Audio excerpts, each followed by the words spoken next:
اعوذ باللہ من الشیطان الرجیم بسم اللہ الرحمن الرحیم احل لکم لیلۃ الصیام الرفث الی نسائکم ہن لباس لکم وانتم لباس لہن علم اللہ انکم کنتم تختانون انفسکم فتاب علیکم وعفا عنکم۔ تمہارے لیے حلال ہے روزوں کی رات میں اپنی بیویوں کے ساتھ زنوشوئی کرنا۔ عورتیں تمہارے لیے لباس ہے اور تم عورتوں کے لیے لباس ہو۔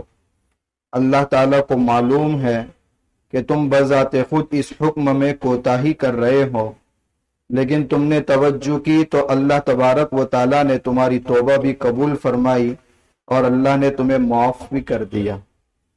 اس سے پہلے بتایا تھا کہ سورہ بقرہ 2.5 پارے پر مشتمل ہے۔ شروع کے 1.25 پارے میں دین کے اصول کا تذکرہ ہے، اس بات قرآن، توحید، رسالت، اور باقی 1.25 پارے کے اندر احکامات کا تذکرہ زیادہ ہے۔ اس سے پہلے قصاص کا حکم گزرا، پھر والدین اور قریبی رشتہ داروں کے لیے وصیت کرنے کا حکم گزرا، پھر رمضان میں روزے کی فرضیت کا حکم گزرا۔ یہ 3 حکم اس سے پہلے گزر چکے۔ شریعت کے جب احکام نازل ہو رہے تھے تو شروع میں کچھ سہولتیں بھی تھی اور کچھ سختیاں بھی تھی۔ نماز کا حکم جب ابتدا میں اتر رہا تھا تو پہلے نماز میں بات کرنا جائز تھا۔ آپ پوچھ سکتے تھے کتنی رکعتیں ہوئی ہیں، آج تو پاس والے کو دیکھنا پڑتا ہے کتنی رکعتیں گئی ہے، تو پہلے اجازت تھی کہ پوچھ سکتے تھے کہ کتنی رکعتیں ہوئی ہیں، مطلب نماز میں کلام جائز تھا، چلنا جائز تھا۔ آہستہ آہستہ پھر یہ احکامات آسانی والے ختم کیے گئے، اور زیادہ مشکل بھی نہیں، زیادہ آسان بھی نہیں، بلکہ درمیانی قسم کا حکم۔ موسیٰ علیہ السلام کی شریعت میں بہت زیادہ سختی تھی، اور عیسیٰ علیہ السلام کی شریعت میں بہت زیادہ نرمی تھی، اور ہماری شریعت کے اندر اعتدال ہے۔ اس لیے کہا گیا وَكَذَلِكَ جَعَلْنَاكُمْ أُمَّةً وَسَطًا، تمہیں معتدل امت بنایا گیا ہے۔ تو روزے کے تعلق سے پہلے حکم تھا آپ کا موڈ ہے تو روزہ رکھو، اگر موڈ نہیں ہے تو ایک مسکین کو فدیہ دے دو اور روزہ مت رکھو۔ تو اسی طرح یہ سختی بھی تھی کہ اگر رات میں افطاری آپ نے کر لی، افطاری کے بعد آپ اگر تھکن کی وجہ سے سو گئے، آپ کا روزہ شروع۔ اب اس کے بعد آپ نہ کھا سکتے ہیں، نہ پی سکتے ہیں، نہ بیوی سے ہم بستری کر سکتے۔ عشاء کے بعد اگر سو گئے تو اسی وقت سے روزہ شروع، بعد میں کچھ نہیں کر سکتے۔ تو کچھ صحابہ کرام جو کھیت میں پورے دن کام کرنے کی وجہ سے ظاہر سی بات ہے رات میں جلدی عشاء پڑھ کر سو جاتے تھے، اب نیند گہری تھی، جب سو گئے اب روزہ شروع ہو گیا۔ اب صبح افطاری نہیں ہوئی، دوسرے پورے دن کھیت میں کام کرتے تھے تو گش کھا کر کے گر جاتے تھے۔ تو اسی طریقے سے کچھ صحابہ کرام سے یہ بھی عمل وجود میں آیا کہ چونکہ رات میں بیوی سے ہم بستری کی خواہش ہوئی، لیکن سونے کے بعد جب ایک مرتبہ آنکھ کھلی تو روزہ تو شروع ہو گیا، لیکن انسان کے لیے بچنا مشکل ہو گیا۔ تو اب اس حکم کو آہستہ آہستہ اٹھا لیا گیا اور کہہ دیا گیا کہ جب صبح صادق ہونے لگے اس وقت تک تمہارے لیے کھانے کی اجازت ہے، پینے کی اجازت ہے، بیوی سے ہم بستری کی اجازت ہے۔ تو اس سے معلوم ہوا کہ پہلے رات کے اندر ایک بار آنکھ لگ گئی پھر اٹھے، کھانا پینا اور بیوی سے ہم بستری کرنا سب بند ہو جاتا تھا، مطلب روزہ وہاں سے شروع ہو جاتا تھا۔ اب یہ حکم اٹھا لیا گیا۔ اس کو اللہ تعالیٰ نے اس آیت میں بیان فرمایا، تمہارے لیے حلال کر دیا گیا روزوں کی راتوں میں اپنی بیویوں سے زنوشوئی کرنا، یعنی عشق معشوق کی باتیں کرنا۔ ہن لباس لکم وانتم لباس لہن، تمہاری بیویاں تمہارے لیے لباس ہیں اور تم اپنی بیویوں کے لیے لباس ہو۔ دیکھیں قرآن کی تعبیرات کتنی شاندار ہے۔ انسان کا جسم اس کے لباس کے سامنے بے لباس ہوتا ہے۔ ارے لباس کو تو معلوم ہے کہ انسان کے جسم کے اندر کون کون سے اعضاء ہیں، تو انسان کا جسم اس کے لباس کے سامنے کھلا ہوا ہے۔ تو اسی طریقے سے مرد عورت کے لیے لباس ہے اور عورت مرد کے لیے لباس ہے۔ تو دونوں ایک دوسرے کے لیے بے لباس ہو سکتے ہیں. اور جس طریقے سے انسان کا لباس بدن میں پائے جانے والے سارے عیبوں کو چھپا دیتا ہے، اسی طریقے سے میاں بیوی کے آپس میں ایک دوسرے کے جو عیوب پائے جاتے ہیں ان کو چھپانا چاہیے. لوگوں کے سامنے ان کے تذکرے نہیں کرتے پھرنا چاہیے. اس لیے کہا گیا کہ مرد عورتوں کے لیے لباس ہے اور عورتیں مردوں کے لیے لباس ہیں. تو ایک تعبیر کے اندر کتنے احکامات نکلتے ہیں، جتنا غور کرتے جائیں گے اتنے احکامات کھلتے جائیں گے. علیم اللہ انکم کنتم تختانون انفسکم. اللہ تعالیٰ فرماتے ہیں اللہ کے ذات کو سب معلوم ہے کہ جب ہم نے حکم دیا ایک بار آنکھ لگ گئی، اس کے بعد بیوی سے زن و سوئی نہیں کر سکتے، مگر تم خود بے قابو ہو جاتے تھے اور کوتاہی ہو جاتی تھی اس حکم میں، وہ اللہ کو معلوم ہے. فتاب علیکم وعفا عنکم.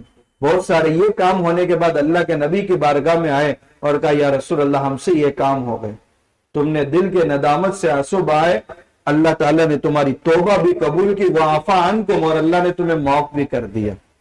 فالآن باشروہن. اب عورتوں سے تم مباشرت کر سکتے ہو، اپنی خواہش پوری کر سکتے ہو. کب؟ رمضان کے مہینوں میں رات کے وقت، دن میں تو اس کی اجازت نہیں ہے. وَابْتَغُوا مَا كَتَبَ اللَّهُ لَكُمْ. اور مباشرت کے نتیجے میں، اپنی خواہش پوری کرنے کے نتیجے میں جو اولاد اللہ نے تمہارے لیے مقدر کر رکھی ہے وہ اولاد کی تلاش کرو، اس کو طلب کرو. یہ جملہ قرآن کریم میں اس لیے کہا گیا، جانور سے اپنی خواہش پوری کرتا ہے اور انسان بھی اپنی عورتوں سے اپنی خواہش پوری کرتا ہے، مگر دونوں کے خواہش پورے کرنے میں فرق ہے. جانور صرف اپنی جنسی تسکین کر رہا ہے، انسان کو چاہیے کہ اولاد کے حصول کے لیے اپنی خواہش پوری کرے. اسی لیے تو اللہ تبارک و تعالیٰ نے نکاح کا حکم کیوں دیا؟ تاکہ انسانی نسل زیادہ سے زیادہ وجود میں آئے. اس لیے اللہ کے نبی صلی اللہ علیہ وسلم نے فرمایا تزوج الودود الولود. ایسی عورتوں سے نکاح کرو جو زیادہ محبت دینے والی اور زیادہ بچے جلنے والی. فَإِنِّي مُكَاثِرٌ بِكُمُ الْأُمَمْ يَوْمَ الْقِيَامَةِ. کل قیامت کے دن میں اپنی امت کے کثرت پر دیگر قوموں کے انبیاء کے سامنے فرق کروں گا. آگے فرمایا وَكُلُوا وَاشْرَبُوا حَتَّى يَتَبَيَّنَ لَكُمُ الْخَيْطُ الْأَبْيَضُ مِنَ الْخَيْطِ الْأَسْوَدِ مِنَ الْفَجْرِ. کھاؤ پیو یہاں تک کہ سفید داغا سیاہ داغے سے الگ ہو جائے. پہلے زمانے میں یہ تعبیر بہت مشہور تھی عربوں کے اندر. رات کی تاریکی کو سیاہ داغا کہا جاتا تھا اور صبح کی جب پھول پھوٹتی تھی اس کو سفید داغا کہا جاتا تھا. یہ تعبیر مشہور تھی، اس لیے قرآن نے یہ تعبیر استعمال کی. رات کی تاریکی کا جو سیاہ داغا ہے اس سے جب سفید داغا الگ ہو جائے، یعنی صبح نکلنے لگے، صبح صادق ہو، اس وقت تک کھانے پینے کا حکم ہے، اس کے بعد نہیں. لیکن اہل عرب بھی بہت سی مرتبہ خود اس تعبیر کو نہیں سمجھ پاتے تھے. اس لیے حضرت عدی بن حاتم رضی اللہ تعالیٰ عنہ کے متعلق روایت میں ہے کہ جب قرآن کریم کی اتنی تعبیر نازل ہوئی کہ جب سیاہ داغا سفید داغے سے الگ ہو جائے اس وقت تک کھاؤ پیو، تو انہوں نے کیا کیا، ایک کالا داغا لیا اور ایک سفید داغا لیا اور سوتے تھے تو اپنے تکیے کے نیچے رکھ کر کے سوتے تھے اور تکیہ اٹھا کر دیکھتے تھے کہ سیاہ داغا اور سفید داغا نظر آ رہا ہے کہ نہیں. رات کی تاریکی میں سیاہ داغا تو نظر نہیں آئے گا لیکن سفید داغا نظر آ رہا ہے کہ نہیں آ رہا، وہ دیکھتے تھے اور اسی حساب سے کرتے تھے. اللہ کے نبی صلی اللہ علیہ وسلم کو جب پتا چلا تو آپ نے فرمایا تمہاری گدی بہت چوڑی ہے. قرآن کی آیت کا مطلب یہ نہیں ہے. پھر قرآن کا ایک لفظ نازل ہوا من الفجر، یعنی یہ سفید داغا صبح صادق کا داغا مراد ہے اور رات کی تاریکی سے مراد سیاہ داغا ہے. تو یہ داغا نہیں کہ تم دو داغے لے کر تکیے کے نیچے سو جاؤ، بلکہ اس سے رات اور صبح صادق مراد ہے. ثم اتموا الصيام الى الليل. پھر جب صبح صادق سے روزے کا وقت شروع ہو گیا، الى الليل، رات شروع ہونے تک تم کو روزے کی حالت میں رہنا ہے. ولا تباشروهن وانتم عاكفون في المساجد. روزے کا حکم رمضان کے پہلے عشرے سے شروع. تیسرے عشرے سے کون سا حکم شروع ہو جاتا ہے؟ اعتکاف کا. اب تذکر آیا اعتکاف کا. اور تم اپنی عورتوں سے مباشرت نہیں کر سکتے درحال ہے کہ تم مسجد میں اعتکاف کی حالت میں ہو۔ مسجد میں اعتکاف کی حالت میں ہے تو عورتوں سے کیسے مباشرت کریں گے؟ دیکھیے، روزہ صرف دن کا ہوتا ہے، لیکن اعتکاف دن کا بھی ہے اور رات کا بھی ہے۔ اگر مسجد میں بیت الخلا وغیرہ کا انتظام نہیں ہے تو معتکف اپنی ضرورت پوری کرنے کے لیے گھر جا سکتا ہے، مگر اعتکاف کی حالت میں ہے، لہذا اگر رات کے وقت میں بھی ضرورت کے لیے گیا تو اپنی بیوی سے مباشرت نہیں کر سکتا، بوسہ وغیرہ نہیں دے سکتا، شہوت کے ساتھ ہاتھ نہیں چھو سکتا۔ اعتکاف کی حالت میں یہ ساری چیزیں ممنوع ہے۔ البتہ بات کرنا یا بغیر شہوت کے ہاتھ لگانا اس کی اجازت ہے۔ حضرت ام سلمہ غالباً اللہ کے نبی صلی اللہ علیہ وسلم سے ملاقات کے لیے مسجد نبوی میں آیا کرتی تھی جب اللہ کے نبی صلی اللہ علیہ وسلم اعتکاف کی حالت میں ہوتے تھے۔ وَأَنْتُمْ عَاكِفُونَ فِي الْمَسَاجِدِ، کہا گیا تم اعتکاف کی حالت میں ہو مسجدوں میں، تو معلوم ہوا مردوں کے لیے مسجدوں کے علاوہ کہیں اعتکاف کی اجازت نہیں ہے، اور ایسی مسجد جہاں 5 وقت کی نماز ہوتی ہو، لہذا اگر ٹیمپریری عبادت خانہ بنایا گیا ہے اس میں اعتکاف نہیں کر سکتے۔ تلک حدود اللہ فلا تقربوها، یہ اللہ کی حدود ہے، اس سے قریب بھی مت جاؤ، کیونکہ قریب جائیں گے تو قریب ہے کہ اس میں چلے جائے۔ اس لیے کہتے ہیں نا، اپنی بکریا دوسرے کے کھیت کے قریب بھی مت چراؤ، حالانکہ وہ اپنا ہی کھیت ہے مگر دوسرے کے کھیت کے قریب ہوگا، اب جیسے ہی تھوڑے غافل ہوئے فوراً وہ دوسرے کے کھیت میں چلی جائے گی۔ تو کسی چیز جائز چیز کے قریب جانا، لیکن اگر وہ ناجائز کی طرف بھی لے جاتی ہے تو وہ چیز بھی ناجائز ہو جاتی ہے۔ اس لیے کہا گیا فلا تقربوها ولا تقربوا مال الیتیم، اور تم یتیم کے مال کے قریب بھی مت جاؤ، چاہے جائے کہ ہضم کر جائے، ہضم کرنے کے بعد بھی احساس ختم، یا قرآن کہہ رہا ہے کہ قریب بھی مت جاؤ۔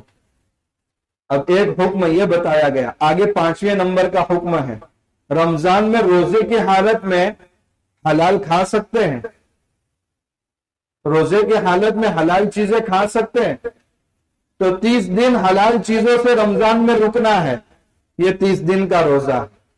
اور حرام کب تک نہیں کھا سکتے؟ موت تک نہیں کھا سکتے۔ تو حرام مال سے رکنا ہے، یہ موت تک کا روزہ ہے۔ تو پہلے چھوٹے روزے کا تذکرہ کیا جس میں حلال سے بھی رکو، اب بڑے روزے کا تذکرہ کر رہے ہیں جس میں پوری زندگی رکو۔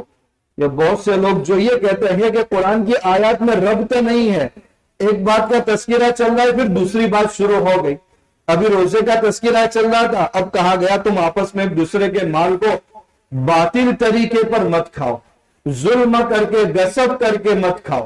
تو روزے میں اور اس میں کیا ربط ہے؟ بھئی وہ حلال چیزوں سے آپ کو 30 دن روکا گیا، اب یہ حرام مال کا روزے کا تذکرہ ہے جس میں پوری زندگی آپ کو روکا گیا، کہا گیا تم مت کھاؤ آپس میں ایک دوسرے کے مال کو باطل طریقے پر۔ اور قرآن کس انداز سے خطاب کر رہا ہے، وَتُدْلُوا بِهَا إِلَى الْحُكَّامِ، اور مال کے غلط ترین مقدمات حاکموں کے پاس مت لے جاؤ، لِتَأْكُلُوا فَرِيقًا مِّنْ أَمْوَالِ النَّاسِ بِالْإِثْمِ، تاکہ تم لوگوں کے مال میں سے ایک حصہ ظلم کر کے کھا لو، رشوت دے کر کے اپنے حق میں فیصلہ کرایا اور قاضی نے فیصلہ بھی کر دیا کہ یہ مال تمہارا ہے، مگر یہ اللہ کے نزدیک تمہارے لیے حلال نہیں ہوا، چاہے کاغذات تمہارے نام ہو گئے، کیس تم نے جیت لیا، مگر تم اللہ کے نزدیک اس مال کے مالک نہیں ہو تو یہ مال تمہارے لیے حلال نہیں ہوا۔ اس سے اللہ کے نبی صلی اللہ علیہ وسلم بسا اوقات فرماتے تھے، اے لوگوں میں تمہاری طرح انسان ہوں، تم میرے پاس فیصلہ لے کر کے آتے ہو، اور ایک آدمی جو اس چیز کا مالک نہیں ہے مگر چرب زبانی سے جھوٹی بات اس انداز سے میرے سامنے بیان کرتا ہے، میں سمجھتا ہوں کہ وہی اسی چیز کا مالک ہے، اور جو اس کا حقدار ہے بیچارہ زبان کا وہ اتنا قادر الکلام نہیں ہے کہ اپنے حق کو بھی صحیح انداز سے میرے سامنے پیش نہ کر سکے۔ اب ظاہر سی بات میں ظاہری صورت دے کر اس کے حق میں فیصلہ کر رہا ہوں، لیکن وہ جانتا ہے کہ میں اس چیز کا مالک نہیں ہوں، تو وہ چیز لینے سے پرہیز کرے، اس لیے کہ میں اس کو انگارے دے رہا ہوں۔ یہ صحیح بخاری اور صحیح مسلم کی روایت ہے، آج کتنے مسلمانوں کے معاملات ایسے ہیں، جج کو رشوت دے کر کے فیصلہ ہمارے حق میں کرنا ہے، راضی ہو گئے کہ فیصلہ میں جیت گیا، یہ فیصلہ ظاہراً تو نافذ ہو گیا، اللہ کے نزدیک یہ فیصلہ نافذ نہیں ہوا، لہذا وہ آدمی اگر فیصلہ جیتنے کے بعد بھی ناحق کھا رہا گئے تو انجام کے اعتبار سے اپنے پیٹ میں انگارے بھر رہا گئے۔ اس کی تکلیف اگر آج نہیں ہو رہی ہے، موت کے بعد اس کی تکلیف شروع ہو جاتی ہے۔ اس لیے علماء نے لکھا ہے آج ہم کو اپنے گناہوں کی تکلیف نہیں ہو رہی ہے۔ کیوں تکلیف نہیں ہو رہی ہے؟ ایک انسان گوشت کھا کر کے بے ہوش ہو جائے، اب اس کی ناک کے اندر جو بالکل نازک